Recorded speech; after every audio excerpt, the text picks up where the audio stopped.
अस्सलाम वालेकुम viewers, welcome to my channel glorious smart. Guys, आज हम आपके लिए एक नई वीडियो लाए हैं। आईवी कोयल जो कि तोशिबा की ऑटोमेटिक वॉशिंग मशीन में यूज़ होता है।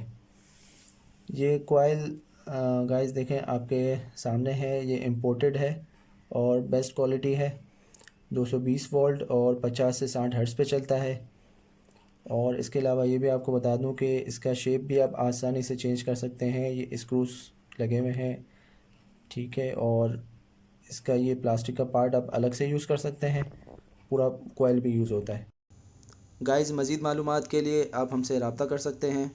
सो गाइस, वीडियो को लाइक करें, कमेंट करें, शेयर करें और चैनल को सब्सक्राइब करें ताकि इसी तरह की इन्फॉर्मेटिव वीडियोस आप तक पहुंचती रहें।